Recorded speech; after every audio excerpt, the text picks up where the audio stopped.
अकोला शहरात महिला दिनाच्या पार्श्वभूमीवर वॉकथॉनचं आयोजन करण्यात आलं होतं। अकोला जिल्हा परिषदेपासून ते हुतात्मा स्मारकापर्यंत वॉकथॉनचं आयोजन करण्यात आलं। जिल्हाधिकारी अजित कुंभार यांच्या उपस्थितीत हिरवा झेंडा दाखवून रॅलीचा शुभारंभ करण्यात आला। वाशिम जिल्ह्यातील कारंजा तालुक्यातील कामरगाव इथं पारंपरिक शंकरपटाचं आयोजन करण्यात आलं होतं। या शंकरपटामध्ये जिल्ह्यातील शेतकऱ्यांनी आपला बैल जोड्यासह मोठ्या संख्येने सहभाग घेतला। या स्पर्धेला गावकऱ्यांचा उत्स्फूर्त प्रतिसाद पाहायला मिळाला। मराठवाडा विभागीय कृषी महोत्सवाला सुरुवात झाली आहे। परभणीच्या प्रियदर्शनी इंदिरा गांधी स्टेडियमवर 4 दिवसीय कृषी महोत्सवाचं उद्घाटन करण्यात आलं। 7 मार्च ते 10 मार्च पर्यंत हे कृषी प्रदर्शन भरवण्यात आलं। या शेतीपूरक बी बियाणं, शिवकालीन तलवारी, पन्हाळगडाची प्रतिकृती पाहायला मिळणार आहे। गडचिरोली जिल्ह्यात 6 शासकीय वाळू डेपो सुरू करण्यात आले। जिल्हाधिकाऱ्यांनी हे वाळू डेपो कार्यान्वित केले, त्यामुळे आता अवैध वाळू वाहतुकीला आळा बसणार असून बांधकाम करणाऱ्यांनाही वाजवी दरात वाळू उपलब्ध होणार आहे।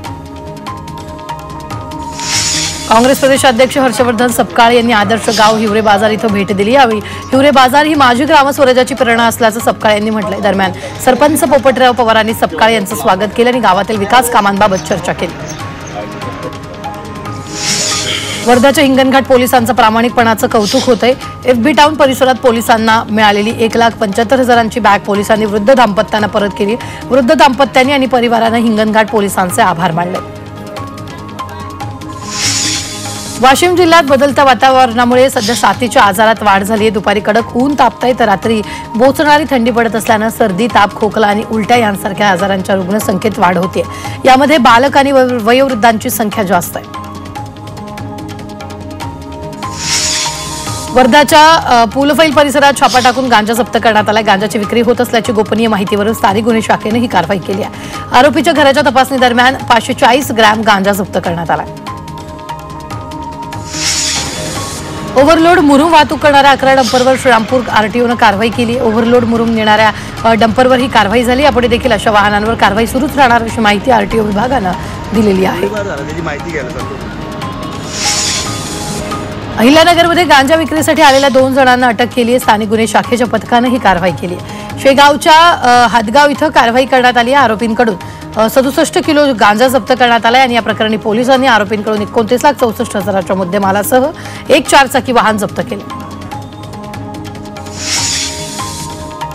नंदुरबार महानगरपालिकेची केवळ 30% कर वसुली पूर्ण झाली। अद्यापही 70% वसुली करण्याचं आव्हान पोलिसांसमोर आहे। शहरातील 32,000 मालमत्ता धारकांकडे 34 कोटींची थकबाकी आहे। मार्च अखेरपर्यंत कर वसुलीसाठी पालिकेला मोठी कसरत करावी लागणार आहे।